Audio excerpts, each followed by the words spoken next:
What's going on, you guys? Welcome to the Room Moves podcast. I am Jonathan Gonzalez, and I'm here with... I'm Jeff Luna. And today, this guest that we've got here is a very good friend of mine. You can see it on the title. His name is Jerome, and this guy comes all the way from Culver City, but he lives in Whittier. But anyways, Jerome Pantaleon de la Cruz. Yep.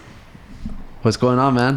What's good, bro? What's up? Well, it's Jerome de la Cruz Pantaleon. Okay. Get it right, bro. Get it right. Thank you for the correction.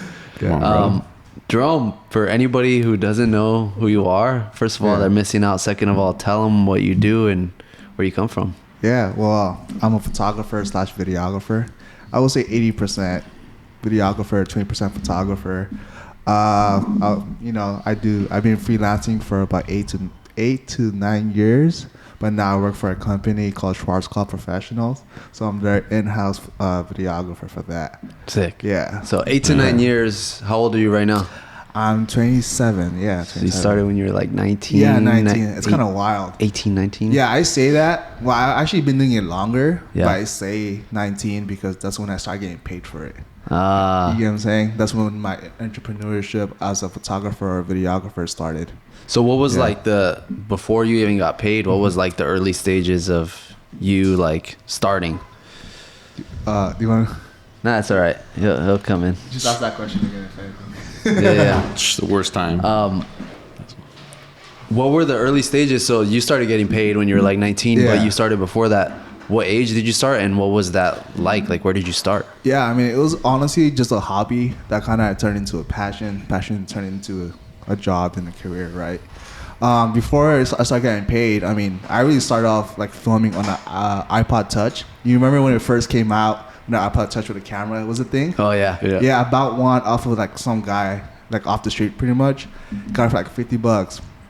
Kind of just took it around with me wherever it went. And then me and my friends would go on a bike ride. We would go bowling or whatever. And I would just film whatever we were doing. And then from that iPod, I would edit. I downloaded the app called Splice. And from that, I was like just editing whatever I was doing throughout that time. Yeah. That's where I really started. It was just for fun, like a hobby, like you said. Yeah. I had a similar story there too, but yeah. even before, let's take it like way freaking back, dude. Yeah. Even before you started getting into photography, videography, editing, any of that stuff, I think your roots are important because for somebody to hear your story and like where you come from, where your family comes from, this type of stuff, I think somebody else who's in a similar predicament, maybe they're younger, maybe they're older, whatever, they can get inspiration from that. And I think you'd be like a good quote unquote mentor to them. So where were you born? Where does your family come from? Thank you for that. And so I'm Filipino, but I was born in Rome, Italy. I know it's so random, but I actually just found this out recently. My mom actually lived in Italy for 20 years. Oh wow! So in the Philippines, when people have a job, it's not really enough to even support themselves. So people will move out of the Philippines to kind of, one, make money for themselves, but two, to really take care of their family. So both of my parents, they both had about 8 or 9 siblings each.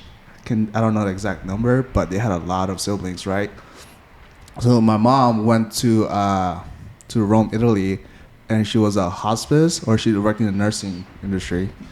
And every money that she made in Italy, she was sending back to her family to support every one of them because everyone stayed back home besides her. She was grinding for everybody. Yeah. That's pretty wild. Yeah, and so did my dad. My dad lived in Saudi Arabia, I think. Uh-huh. He was there for about 10, 15 years as well. Damn. Yeah, I had and no idea. he was doing the same thing. He was pretty much working there to support his family back at home.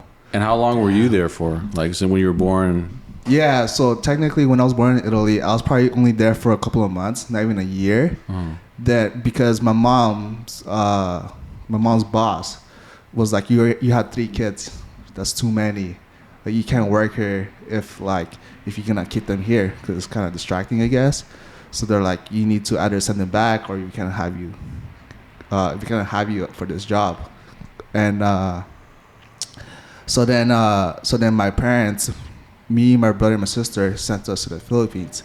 So I wasn't raised through my parents. I was raised through babysitters. Wow. So I didn't. Yeah. So my mom and dad were in Italy, while me and my two other siblings were in Philippines, getting raised by cousins, a babysitter, and all of that. Damn, I didn't even know that. That's crazy. That's like dedication on your parents, like hardcore dedication, man. And I didn't understand it when I was younger. Yeah. I just thought like they didn't want to be around me or whatever, because I was pretty much like on my own at that time. Yeah. But it was really, they were trying to make a better living for us. Little did you know they were supporting you and trying to make the best of their situation. Exactly. So then while we were living in the Philippines, they would kind of come in and out. I don't remember seeing my dad at all, maybe like once or twice while I was in the Philippines. And my mom would come in and out as well. So then that's when my dad came to the U.S. first. And then me, my siblings, and my mom met him here in California when I was 6 years old. So, Damn. So you went to the Philippines when you were probably like until 6, like starting from like 1 or 2 years old, or? Yeah, so I was in the Philippines from about 1 year old to 6 years old. Yeah. And first language was Tagalog. Yeah. And I went to preschool and kindergarten over there. Mm-hmm. Yeah. I know now in the Philippines they teach English in all schools, right? Like it's mandatory. Mm-hmm. Did they do that back then? Yeah, too? they did. Okay. They did. I knew a little bit of English, but like the very basic, Mm-hmm. So when I came to United States, I didn't know English at all. So when I first went to like school, I was just that person that was just in the corner, didn't talk to anyone. And honestly, I cried for the first week. Really? Yeah, because I just felt like I couldn't talk to anyone. I felt like it was me against everyone. Like I just didn't know how to communicate, Yeah. Yeah. You cried at school at home, or? At school. Okay. Yeah. Damn, that sucks. That's rough. Yeah. And I remember like my teacher talking to my mom, letting her know that I'm just in the corner crying. Because I just didn't know what to do. You couldn't even communicate, right? Yeah, like it's just like hand signals at the best. Yeah.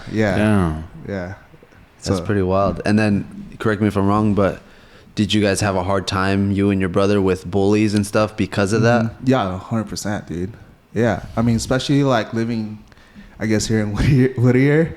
I mean, there's only very few Asians, right? Yeah. And I didn't really connect with any of them, but I lived in apartments and living in Whittier, I was pretty much surrounded by gang members. Yeah. Yeah. So I would go to school and me and my brother would get bullied because we didn't know English, we were different and all of that. Damn, that sucks. Yeah. And when did you get like comfortable talking or communicating?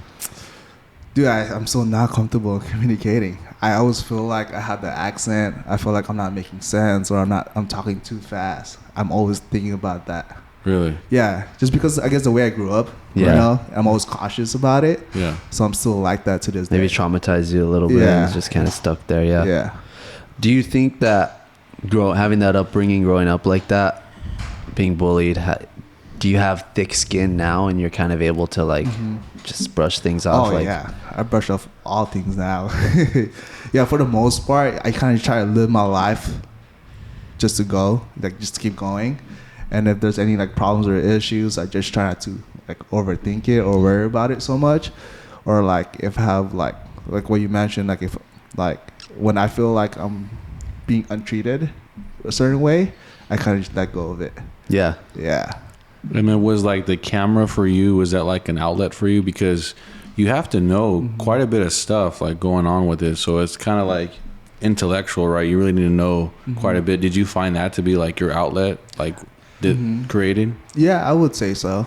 I mean, when I was younger too, like when like MySpace was a thing, right? Like I wanted a camera to post pictures on MySpace, right? And me, my siblings, and my cousin would just kind of take pictures or whatever, just for fun. And then that's where I really found the joy of taking pictures or videos. And then when YouTube came around, me and my cousin and my brother would make like lip sync videos, and we would just play the song and we would lip sync and dance to the music. Early YouTube days. Yeah. Probably like what, like 07, 08, something like that. Yeah. Like I remember we started doing it when I was in 5th grade. Yeah. So it was a while ago. Yeah. That's so funny, dude. Yeah. And then, okay, so that was in middle school or end of elementary, then middle school. You started making money, you said, when you were 19? People started like reaching out to you? In the videographer world, yes. So you were like that guy?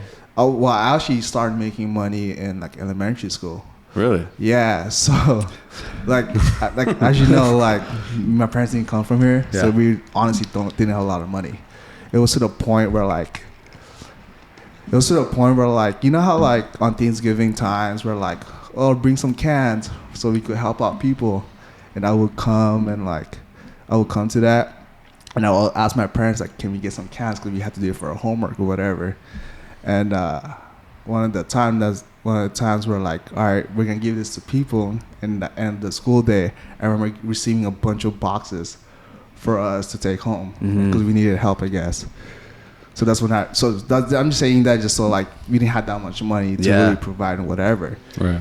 So, in elementary school, I'm seeing like these kids like having Yu-Gi-Oh cards, having like Game Boys, what do you call it, PSP or whatever. Yeah. And I just knew if I asked my parents for it, they can't afford it, or I didn't even bother asking. So like I want an iPod or a Game Boy or whatever it was. And I remember down the street from my apartment, there was this house that would like have a yard sale, and they will sell like expired candies or whatever. I don't know where they got it from, but they had like expired candies. And it would just sell for like 50 cents or $1 for a whole bag.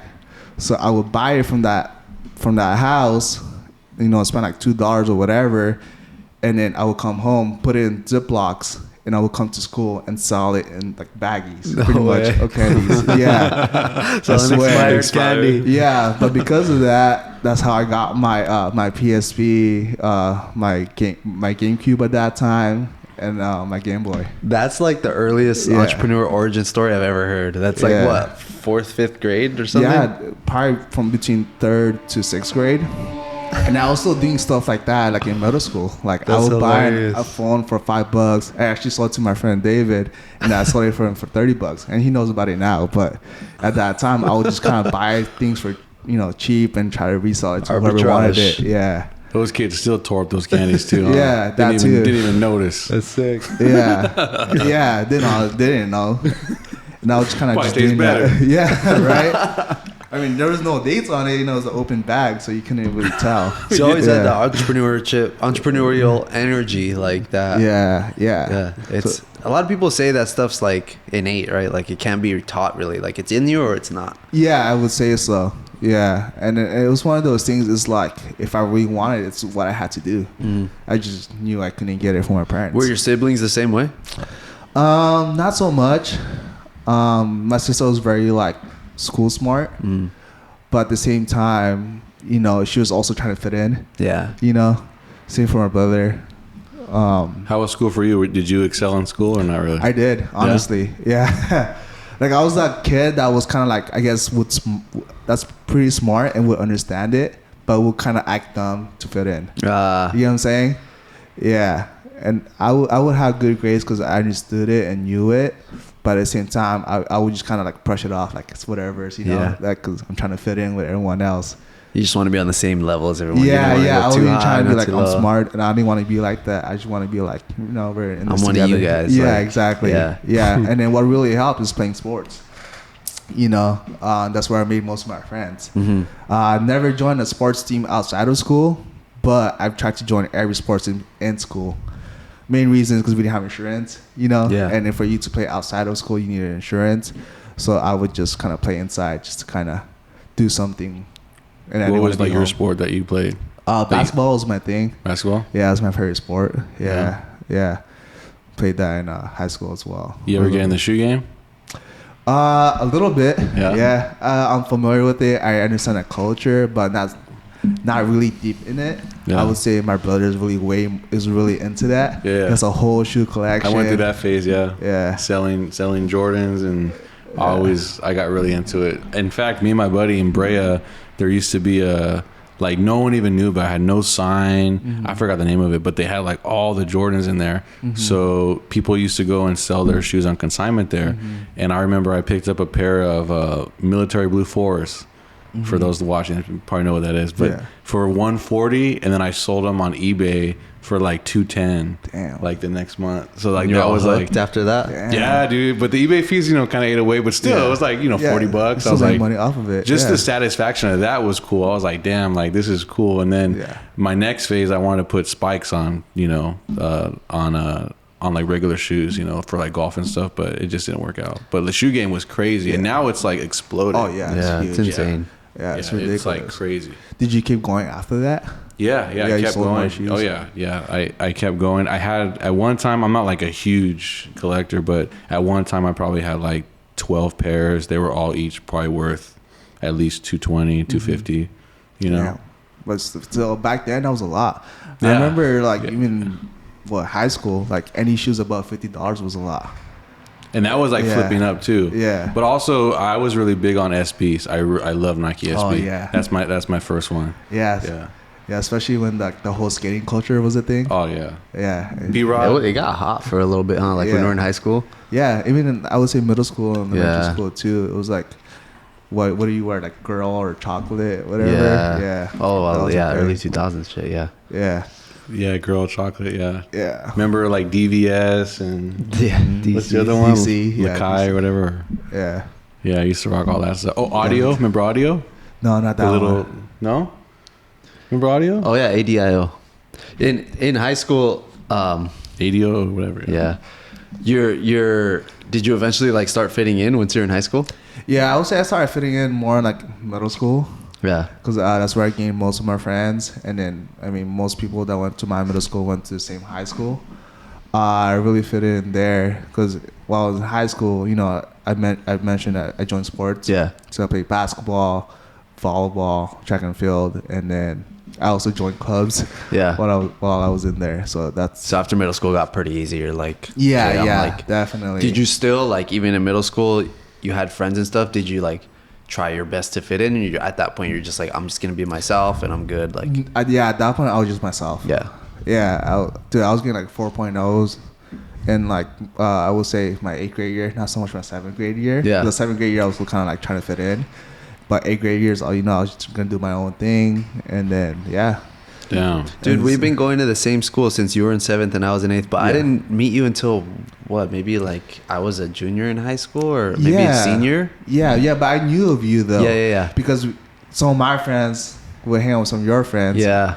And but I remember seeing your videos on YouTube when you guys were running around in the streets and all doing of it. stupid shit, bro. Really? Yeah. We had like except for like the hard upbringings that he had, similar origin stories when it comes to like being a videographer and stuff. Like OG YouTube. Yeah, just OG YouTube picking up a phone and doing the prank challenge and all that stuff. See, but that's the way it's supposed to be though. Like in my opinion, right? You go to a school with like elementary, right? Yeah. And then you guys all go to like the same middle school, or all the elementary schools like unite at the middle school, and then high school everyone joins, right? Yeah. See, for me it was different, right? For me it was like,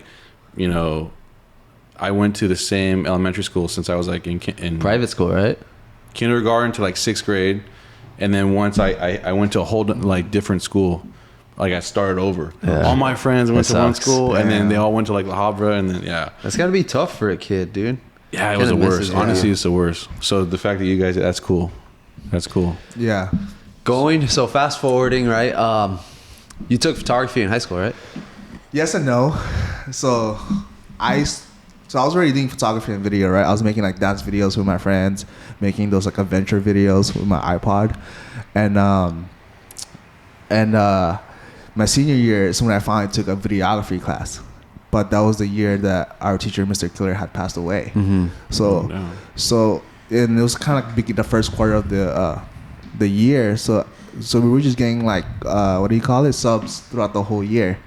And to be honest with you, like I would go to class, kind of like get checked in, and I would just walk out. Like I didn't go to class for No that. way. I had really bad senioritis. Yeah. Just messing around the whole time. Yeah. But what was your question? If I did If you took photography, but that kind of answers the question. I took it, but not really. You didn't so it's a little pay bit attention. weird. Yeah. So I pretty much learned most of it through YouTube at that time. But when I did go to college, Rio Hondo College, I did take a photography class there, and I took a video class there. Oh, and that's cool. why I kind of like understood like the process of Yeah. making something. Yeah, The basics, the fundamentals, all that stuff. exactly. Let's talk about your first paid gig, dude. So you were 19, you said. You were Yeah. probably going to Rio at the time, right? Yeah, I was going to What Rio. was that like? What was the first thing you got paid for? Oh man, very first thing. Well, I'll talk about two of them. The very first one, it was a 50th, like I think it was a 50th or 30th. It was a 30th birthday party, right? They're like, oh, we want a photographer for this party. So in my head, I was like, oh hell yeah! So they had hired me for that job, but I didn't really know what it meant to become a photographer for a party, right? So before that party happened, me and my dad built a backdrop stand, but we built a backdrop stand out of wood because I couldn't afford a backdrop stand at that time. Yeah. So my dad built me like a wooden backdrop stand, and we just got scraps from like from, I think he might have gotten it at Home Depot, or he already had the wood From at the a house pallet or something. from what he does. And then my background, I went to Ross and bought a white sheet, like bed sheets. So that's what I used as my backdrop. And then the pole that I used was for like window hangers. Oh shoot. So I got window hangers, and I kind of wrapped it around that with the sheets. Brought that whole setup to the party, and I had borrowed lighting from one of my friend. It was a continuous lighting, It wasn't even a flash. So I brought that, and I set up in the backyard, and I just told the people to come take a picture, and in that setup. And that was it. That was it. And then they're like, oh, I didn't even give them a prize at that time. I just wanted to do it. So then the next week, I gave them a flash drive with prints and all the digital files with a flash drive. And they're like, oh, how much is for all of this? Like, I don't know, like $30. Oh my god. Yeah, and, it was like, and I thought it was a lot at that time. And then like, all right, I think you deserve more, and gave me $100, and I was so stoked and so happy, and I was like, Hell man, yeah. this is legit, right? That's really what happened. And then the second time I got paid was for a quinceañera. I mean, I've been in a couple of quinceañeras, so I kind of understand what it was. Yeah. And I was a quinceañera from a friend that I went to high school with, and she was having it, and I knew her family, so her mom had hired me to the quinceañera. And for that quinceañera, I was like, yeah, I do photography, I do video, and all of that. So we did a pre-picture photo shoot. So we took pictures at the park, got the pictures, edited it, and then the day of quinceañera, I was pretty much there from like, I would say like the very beginning to the very end. So I was there for at least like 15 hours. It was a long day. Damn. And there's a reason why I remember that, but to do photo and video. So I remember I had like a tripod, and I would take a picture, and I would have a tripod on the side, then I would take a picture, and I was doing both at the same time. With one camera or two cameras? Two cameras. Oh, okay. And both cameras weren't even my cameras. They were all borrowed at that time. Gotta get creative, bro. Yeah. So I was doing Creativity, that, man. and I remember charging like $250 for that. I love the to fucking do the grind, pre-picture bro. all day, photo and video, and they were very happy with the pictures, and they still like thank me for that. I'm still friends with them. Yeah. That's so sick. I love the grind. It's like, Yeah. for one, the first gig, you probably spent, well, maybe you didn't spend much money on building the backdrop stand and the sheets, but you probably spent somewhere equal to $30, Yeah. given the time you spent building the stand Yeah. with your dad. Yeah. So you would have like lost money there, right? And Yeah. then $250 for a 15-hour day. That's like insane. Yeah. Yeah. By that time, although like the long hours was there, I didn't think about the money, or I didn't think about how tiring it was. To me, it was just kind of fun to do it. Yeah. So the way I saw it was like, I'm getting paid to do I would have done for free. Damn. And that mentality kind of came along for a couple more years until like, all right, I need to. All right, I got bills now. Yeah, exactly. Like, I got bills now. Shit's real now. Yeah, exactly. During this time, you're 19 years old, going to college, doing these like side gigs and stuff, and things are taking off. Are you working the same time too? Do you have a full-time job? Yeah. So I was going to school full time at that time, and then maybe around that time, I probably was only going to school when I did the quinceañera and the house party. But after that, you guys remember Sanford Studios? They're the one who like Yes. would High take school pictures. high school pictures and stuff Yep. like that. And I was probably like 20 years old at this time. I don't remember the exact age, but I had a couple of friends that worked there, and they were looking for a photographer. I was like, yeah, I want a photographer, but like they offered me the job, and when I took that job, it wasn't for the money. I was like, damn, I want to see how they actually do it for real. You know, how they organize certain things. So I took the job just to learn, and I worked there for about 4 to 5 months, and I had quit. Yeah. That's sick. But Yeah. in the 4 to 5 months, are people coming in for pictures every single day, or is it like every No, weekly? I was pretty much on call. So they would only I would only work when I was needed. Yeah. So I wasn't working. I didn't have a set schedule every single day. It was kind of like, hey, we're gonna need you for this Friday. Can you come? But still, that's really Yeah. smart though, right? Yeah. Like you're doing it for like the intel, right? Doing it for Experience. you know, Yeah. it was a stepping stone. Yeah, definitely. And what also really taught me that is I think right before that I was working at Planet Fitness. I worked the overnight shift from like 11 p.m. to 5 a.m. Yeah. Yeah. But what I learned from that is like, you know how people come into the gym and then they show you like the rates or what we have for you, whatever. That job taught me you need to have a rate sheet. This is how you talk to them, and this is how you gotta explain what you offer. Yeah. So I took that job to get like social experience. It taught you that things need to be organized. Yes, Like when you have a yeah. business, you need systems. There needs to be a process of how you do things. It can't Yeah. just be like throwing darts and like. Exactly, and that's what I was doing when I did the quinceañera. Like I didn't know what I was doing. Like realistically, you should be an assistant to someone that's already doing it. Yeah. But I went straight into weddings and quinceañeras and gigs without even assisting anyone. That's sick. Yeah. And did anyone like ever question you? Like That's why I question all the time, man. Like I think about it now. Like if I was to get married now, like I don't know if I'll hire a 19-year-old kid that's just starting out to do my wedding. Like it's such a big day. Right. Yeah, you get me? But for some reason, like I did it. Well, one, probably because I was like super cheap, you know, and two, it was probably like they trusted me enough to actually do it. Do you think that's why they hired you? They're just like people who are on a lower budget and they're just like, you know what? Let's just let's keep it low. We'll just hire this kid right here and he'll do a decent job, and I'm okay with that. Like, you think that was what it was? I think so. I think the people that didn't hire me at that time didn't really care about photos or videos. You know, they just wanted something.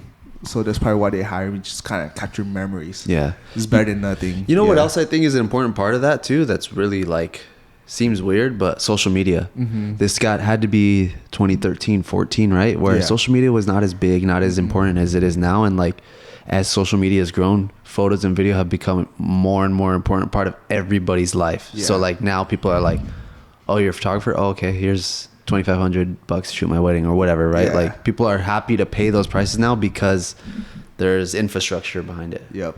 Which is good for like you and I, obviously, right? We have jobs because of it, but well, yeah. Yeah. I mean, even like when I met you, like I was, fascinated. Like I'm like, dude, I knew like this video photography stuff is huge, especially in my industry, because I'm like, I'm trying to stand out, and no, you guys taught me a lot, so I always appreciate that. Even when I met you, that was cool. That shoot, that Montebello shoot, legendary. Oh yeah. Is that where you guys met? I know we met. I think a little before that. But, Yeah, it was a little bit But that before was that. like our first like gig that Yeah. Yeah, it was something that we had worked on together. I remember that. And That was around May 2020. Yeah, it was around the time when I started pushing the canvas business. I was gonna say, man, Yeah, I remember you that's had another that. side hustle too. Yeah, you had bought a canvas for me. Yeah. That's right. Jerome put me onto the canvas connection, dude. No, that actually just came naturally. Like I was making canvases when I first made my first canvas, I shot like this kind of landscape of Griffith Park at that time, and I just wanted to put it on a canvas, right? So then I went to Costco when they still had photo in Costco, and I made a canvas there, and then go ahead, yeah.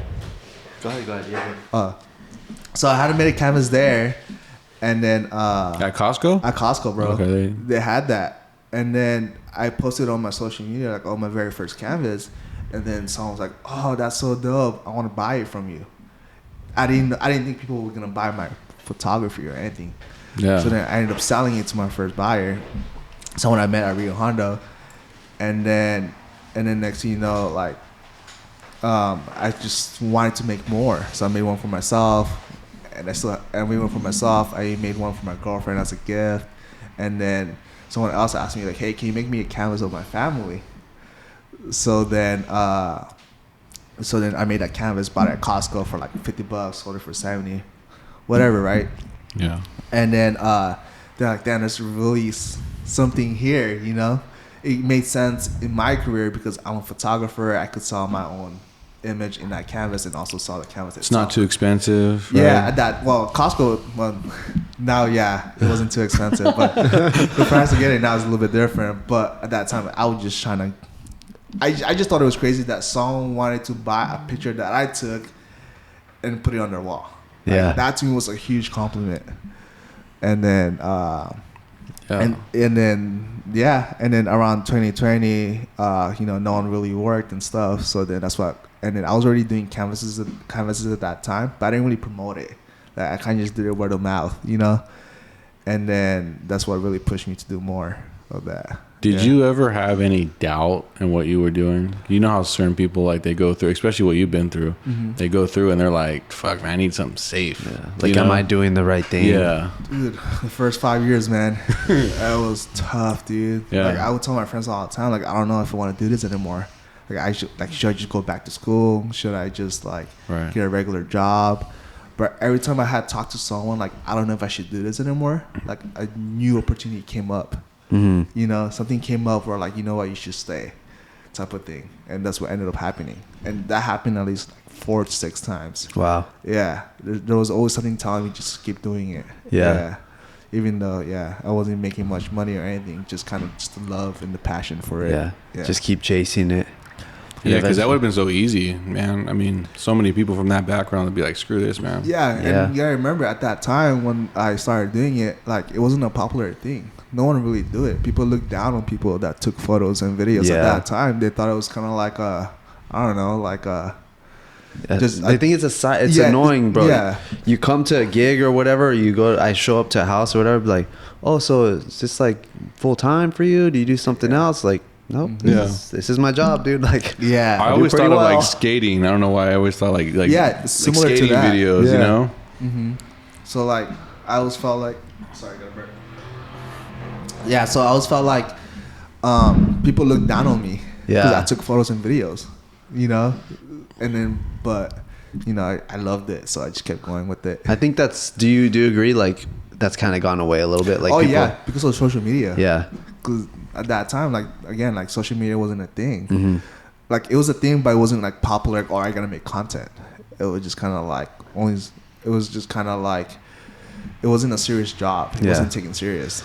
It wasn't serious unless you were in Hollywood. Yeah, exactly. That's like when it was like, oh wow, oh, you work on movies. Exactly. Wow. But like, yeah. I feel you. Like, but I think it's cool. Social media has brought like an entire landscape of a whole new ecosystem of people, influencers, photographers, videographers, social media marketers, like you name it. All these people have hundreds of thousands of jobs just because of these platforms. It's pretty insane. I think too, technology, right? Because like there was a time where I'm sure like you needed to have a certain camera to produce a certain type of, right? Yeah. Because now the phone cameras are so good that like it just opened the floodgates, you know? Yeah. I mean, at that time too, like your mindset, my mindset was like, be a professional, like look as professional as you could be. Yeah. Not knowing what it really meant, you know? So that's actually how I got my first camera, my first laptop. So my brother went to college, got FAFSA, and he bought a MacBook with it, right? So that was his thing. And then my sister's ex-boyfriend bought her a camera for her birthday, but she wasn't using it.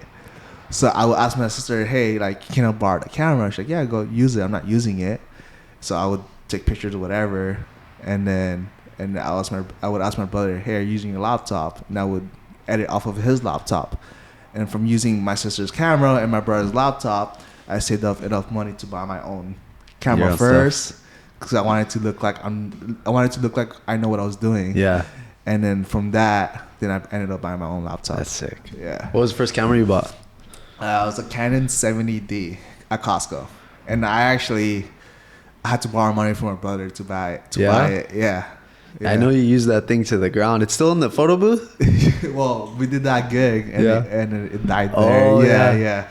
How many years did it last you, though? Dude, last me, well, that happened last year, 2022. So I probably bought it in like 2015, 16. So it lasted me about 7 years. That's solid. That's not even a professional camera either, so that's solid. Yeah, exactly. But at that time, it was a great starter camera, you know? Definitely. Is that like a Rebel, kind of? Similar, yeah. That was mine. That was my It's first. like a step up from that. A Rebel? Yeah. Damn. You're good. That's all good. But yeah. Damn, man. So you had this long ass journey, right? You're born in Rome, Italy. Yeah. You move to the Philippines. Your parents aren't there. Then you move to California. Don't speak English. Get bullied. Ended up in Whittier. You end up in Whittier. You're going through school, and you start becoming an entrepreneur all on your own. And then, you start doing it. You've been doing this now. I think you said 9 years. About. You must have had a turning point, right? Like, you're now what people call an intrapreneur. Mm-hmm. You're an entrepreneur, but you're inside of a company, right? Mm-hmm. Yeah. How do you like that? What's the differences there between, being all on your own entrepreneur and being an intrapreneur? Do you like the safety or? Yeah, I definitely like the safety. It's always good to know that like your bills will end up getting paid at the end of the month. Mm-hmm. That's what I like about it. Guaranteed money. Yeah, guaranteed money, but also at the same time, you're capped at that. Right. That's why I still, take freelance work on the weekends or when I'm able to do it. Yeah. Yeah. But you're asking me what's the difference between those two? Yeah. What are some of the differences you see, and what do you maybe like about it? What do you dislike about it? Yeah. I guess what I mainly like about being like under a corporate, I would say, is the structure that they have. Mm-hmm. Like, you're not doing everything on your own. You're not your own accountant. You're not your own like website. You're not doing everything.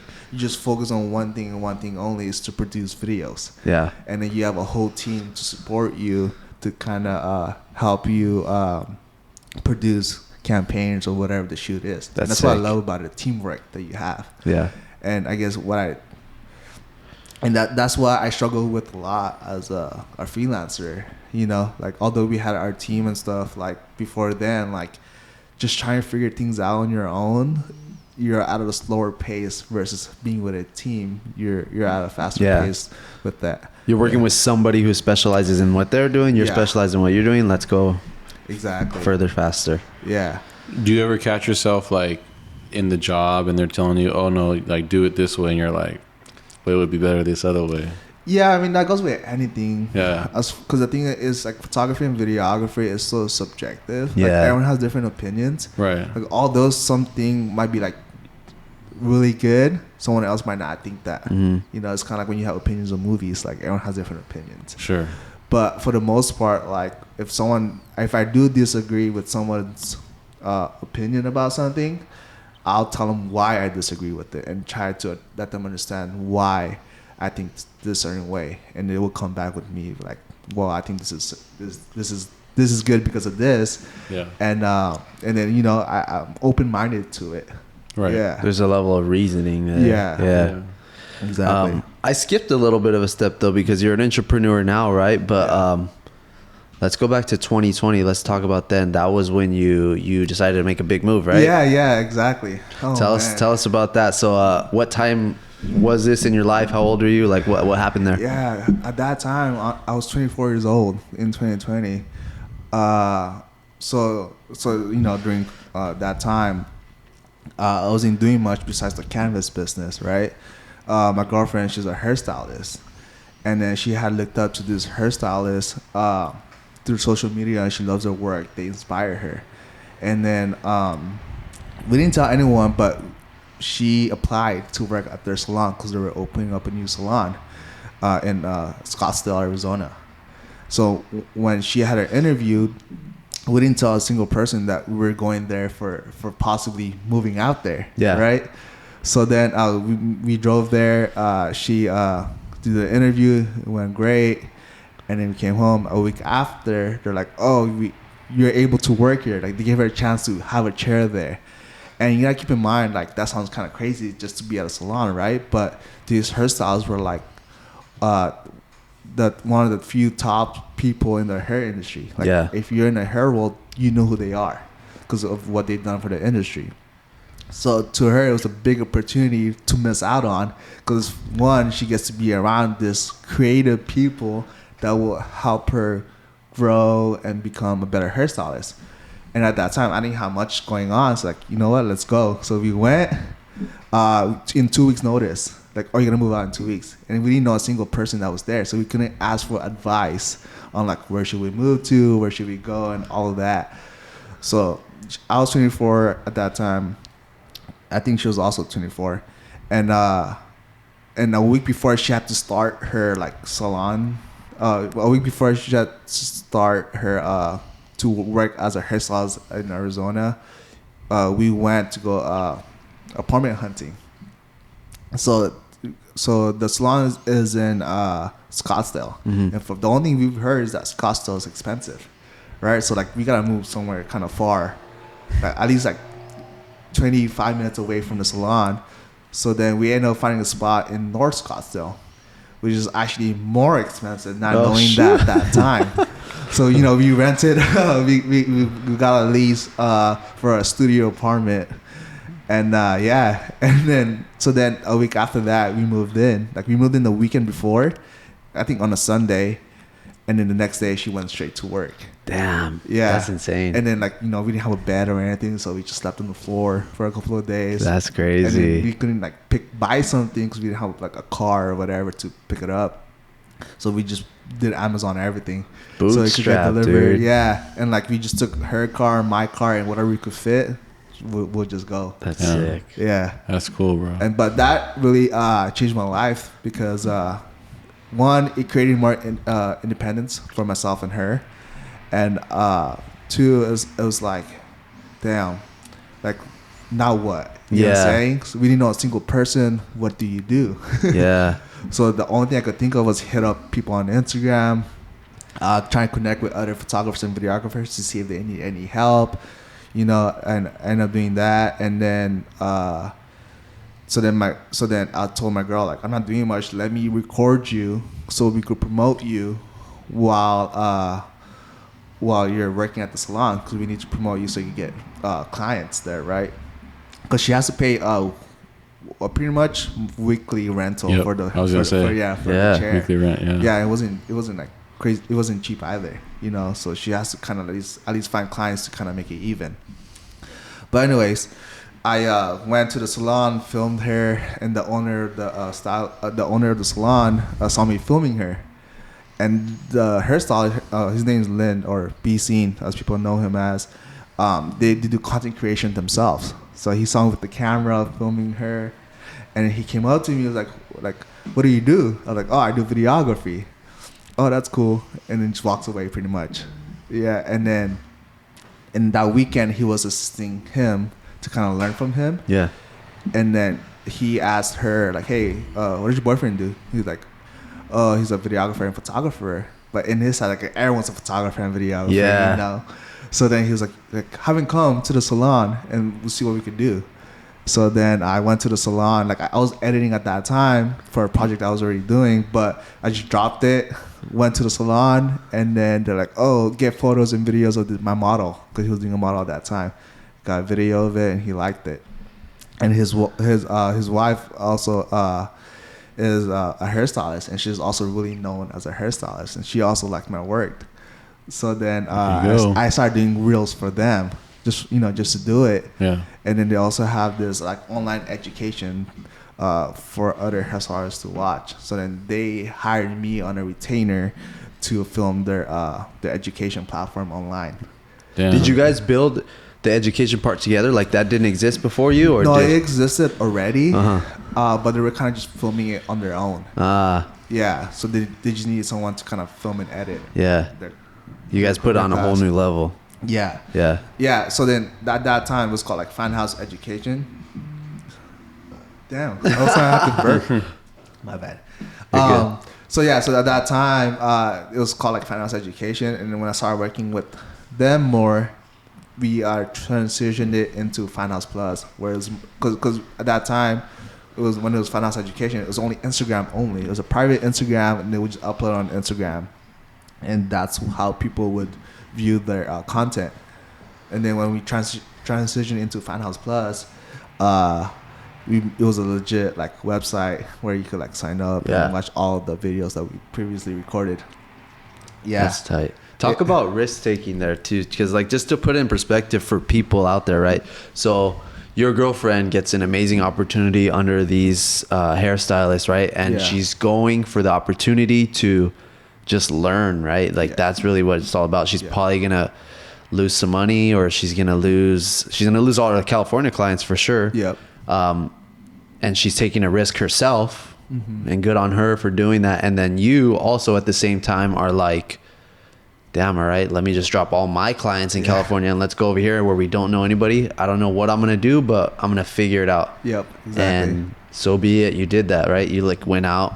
I remember you were working with other videographers and you're like trying to edit for them and stuff or whatever. And then eventually you obviously landed a great gig. Yeah, definitely. And then one thing led to another, right? So you excelled so well at, it's called Fan House, right? The Salon. Yeah. And then what happened next?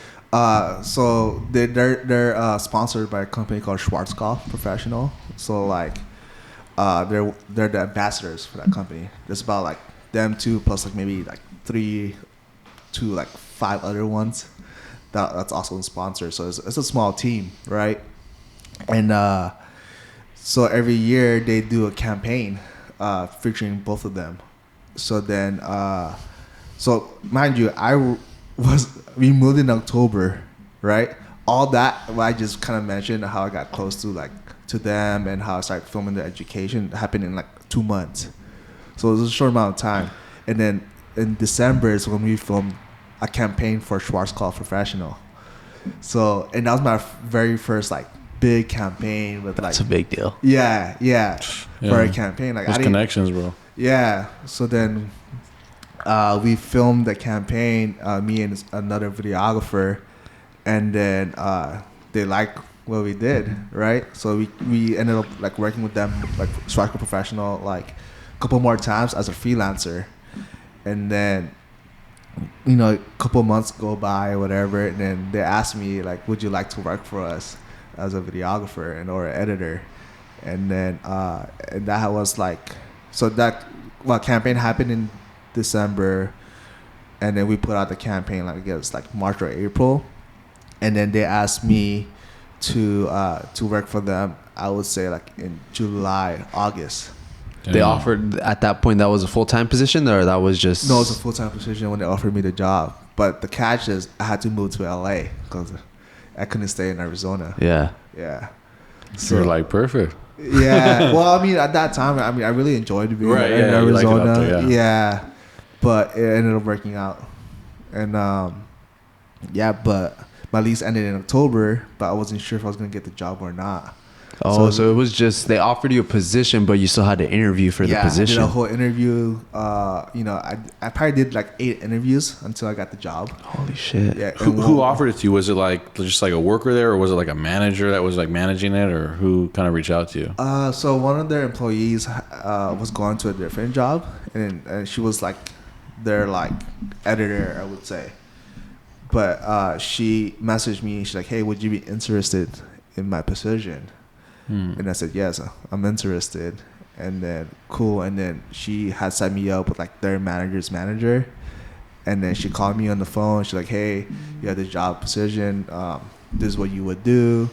This is what you get from getting this job. But you have to move to LA. Are you interested? And I said, yes, I'm down. By that time, I mean, I still had to interview after that. Yeah. So they hit you up in July. How long was those 8 interviews? How long did that process take? 2 months ish. Damn. Yeah, about 2 months to kind of like go through all the interviews, and then when I got the job, I told them I still lived in Arizona, but luckily at that time everyone was still working remotely. So I was able to work remotely. But they were planning on going to the office the following year. So that's when I had to move back. Oh, so you were working there remotely in Arizona. Yeah. It was just all editing? Yeah, at that time, just editing only. Yeah. Okay. Yeah. And they did fly me out once to do a shoot. Yeah. And did that shoot and then came back to Arizona and edit the video. And also today you're with Yeah. the company Yeah, still. And how full-time. long you been working there now? A year and like 6 months Okay. ish. When you first started working for them, did they ever ask you something that you didn't know how to do, or you pretty much? No, I didn't know a lot of things. Oh, really? The whole corporate side was hard for me. So structured. Yeah, like all the structure, like the emailing portion of it, presentations, like that. All that stuff was new to me because I went to college, but I didn't do any of that. So I had to pretty much learn how to use PowerPoint. Oh, damn. Yeah. At that time. All the small talk and banter before a Zoom and stuff. Like you're the first person in there with somebody else. Like, oh, hey, what'd you do this weekend? Yeah, exactly. That's Super corporate. Yeah, so it's very corporate. Yeah. Yeah.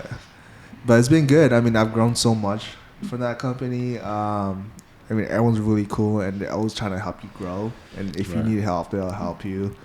And then because of that company, like I was able to work on like huge projects that like I might not been able to work on if I didn't have that job. Bro, you guys did a dope like Barbie camppaign. Yeah, that's massive campaign. Yeah, that's one of the projects. Is that the biggest one you've ever done, you think? So far, yeah. So my company did a partnership with Barbie.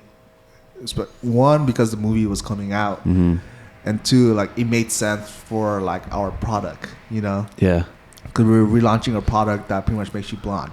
So we pretty much tied in like Barbie blonde with that blonde product. Yeah. Blonde. Yeah. Makes a lot of sense. Yeah. So like obviously like when you go work for them, right? You're used to using certain computer software. Mm-hmm. Did they change any of that, or were they like do your thing and this is how we want it, or do they say, hey, you have to use like this and this and this? As far as like as a videographer, photographer, no, they gave me a MacBook Pro as a company computer, and they just like whatever you need, we'll get it. So Really? Okay. they just trusted me and they just relied on me to make sure the work was done. So they That's didn't cool. really change Yeah. much. That's If cool. anything, they just really helped me grow to become a better That's artist. got to be a good feeling. Yeah. Somebody hires you and they're like, hey, we Yeah. trust you. Tell us what you're the expert here. Tell us what we need to do, or tell us Yeah. what you need. Like that's cool. Cause I don't think you see that too much, honestly. Yeah. No, they're great You're company to like, work with. I need a red camera. I need Yeah. a iMac, Mac Pro. Yeah, I mean, a big one. I mean, they technically did. Yeah. Yeah? Yeah. Because I was using my own personal equipment at first for the first year, and after using my own personal equipment, they were like, "You can't be doing that, 'cause Yeah. You're using your equipment for this company. It's a wear and tear. Yeah. So like, we'll give you a budget to work with, and they gave me a budget, and bought some equipment through that. They told you can't do that Yeah, like you shouldn't be using your own personal equipment. Depreciation. after a year. Well, like they've been kind of telling me. Shit, I would have said, dude, buy my shit right now. Well, at that time, I wasn't comfortable yet to even ask for anything, So it took me a year to be comfortable to even ask for anything. It was a whole new environment yeah, for you. It yeah. was I didn't like- know what to expect. Yeah. Damn, man. So you've been through all this stuff, dude. What's next after this? Man. What do you want to do? Yeah, I mean, there's so many things you could do with this career, but I can't really say. I don't want to plan something like what I really want to do. I kind of just go with the flow because everything in my life kind of just happen as it goes, Yeah. Just try to like stay positive and kind of make the best out of every situation, and I mean, if I had to say like what I want to do, I mean, I really enjoyed working like commercial shoots and stuff. So I don't know how long I'll stay with the company. I might stay here forever or whatever, but I did find that like I do want to do more like commercial work. Yeah. More than Big anything. productions and stuff like that. Yeah. You're in love with the creative process more than anything else. Just like Yeah, exactly. making one badass piece of art instead of 100 mediocre ones. Yeah. Exactly.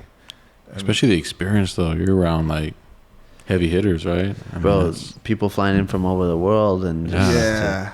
that's crazy. Yeah. It's been It's been wild. And not only that, like through the company, I'm able to network with so many people. Like per se, like I don't work with the company anymore. But I still had that connection with certain people that I know that I could work with them on my own if I needed to. Yeah, like I have met like great, amazing like editorial photographers. I've met like amazing commercial videographers. Like I had that connection now with them. So no matter what, like I think I'll be okay. I think you have one of the craziest networks of anybody I know, bro. You know so many people. Well, I don't. It just kind of happened like naturally. Like when I first started doing videography, like I don't mean to go back, but we had a senior project, right? And then one of my friend's brother does videography for music videos. So from that, I asked him to be my senior mentor or whatever, and him and his partner just kind of took me under his wing, kind of tried teaching me music video world. Yeah. And at the same time, they're also trying to figure it out, But just to go back to like networking, like the only reason why I think I know so many people is because I'm willing to try everything and anything in the industry. Yeah. Like I've done music in the hair world. I've done like people aesthetics, like people events, weddings. You've done real estate, dude. I have a real estate story. Do you remember that time? Man, this had to be like 2019 or 2018. I was just getting started, right? I was barely in it. I think it's 2018 even. Mm-hmm. And this broker hit me up. I think what I'm talking about. Yeah. He hit me up and he's like, "Oh, I have a listing and we're looking to do photo and video." And I had no experience, right? I didn't have anything to show him. Yeah. I want to say like I was like, "Oh yeah, I could probably do it like $150 or something like that, photo and video or whatever." Yeah. But I didn't have anything to show for. And then I think some way or another he ended up hitting you up, maybe that listing or another listing, and then you had some other work that you had already done, so you sent it to him, and then he hired you, and you charged him like $500. Yeah. I'm like, bro, how the fuck did you do that? Like I was trying to get $100, and then the same guy hit you up? Same guy. Oh damn. Yeah. It was because like I had some work to show for. Yeah, I had a portfolio. Yeah. Came a long way from $30. Yeah. Oh yeah, bro. Dude, like another story. Like when I moved to Arizona, like again, like I didn't know a single person. Yeah. So in the salon, there was also like other creators trying to make content for their hair, and Reels was popping off at that time, and they're like, "Oh, we need to make a reel." Oh no! So what I did was I sent like a rate sheet to the owners, and they're like, "Hey, this is what I'm charging to make a reel to see if anyone's interested," and they sent it to everyone. So it was $50. Oh shit! I was already charging $500 for a video. I was already charging like way more than $50, right? So for me to make those reels, I just wanted people to know my worth, and not my worth, my work. Yeah. So then people understand what I could actually do, because no one knew who I was. So I was doing reels or videos for $50, and mind you, doing hair is not something quick. It takes them about like 8 hours from start to beginning. Damn. So I would sit there in the salon all day, filming as the day goes by, and then I would do the same day edit. I would come home straight away, edit that same night, go to sleep at 2 a.m., whatever, send it the next morning or the same day, and they would post it right away. And people kept seeing it, and I kept getting hired, and I kept doing $50 reels. Bro, Yeah. if somebody's doing a cut and color, it's probably taking 6 to 8 hours, right? Yeah. Because the color has to set in and all that stuff. You have to get footage little by little, and then you go home, do the editing. Yeah. So you're probably at like a 10 to 12 hour day. Yeah. And you $50. $50. Yeah. That's crazy. Because of that, I gained trust from my work. Then after doing that for about 3 months, I was charging $500 per reel. Yeah. Dang. 15 seconds to 30 seconds. But I did it so much, it became easy to me. Yeah. Because I was doing it for $50. So then when I You're did just 500 warming reel, up. it was the same thing. Just, no. Were you able to do multiple reels in one day? Because multiple people at the salon? Yeah. It worked out because you don't need to film the whole day. Yeah. Well, you don't need to film. Yeah, you don't need to film the whole day. So you could bounce from one model to another model. Yeah. And get what you need to get, or another hairstyle to another hairstyle. Get what you need to get. The most important thing is the before and after. Yeah. So they're doing like a cut, like, "Hey, come get this." Yeah. Okay, thanks, you're good. And then they're like doing the color and like, "Hey, come get this." So it's like You're only going back every 30 minutes or whatever, right? Yeah, exactly. That's wild. Yeah. 50 to 500 in 3 months. I mean, yeah, roughly. I don't know the exact time, but yeah. Still pretty quick. Yeah, it's pretty quick. I mean, to me, it's pretty insane. That's a good upgrade. Yeah, but again, like when you're like, if you don't know anyone, you're trying to just make any little money. All I cared about was able to pay my car, my monthly car payment, and my monthly rent. Yeah. If I made more than that, I would try and save it, and we didn't really go out as much. But yeah, but. Bro, if there's any videographers, photographers out there, let that be a lesson, man. You're not always gonna get it right away. Like I didn't, right? I didn't have a portfolio, so you got to do stuff for free.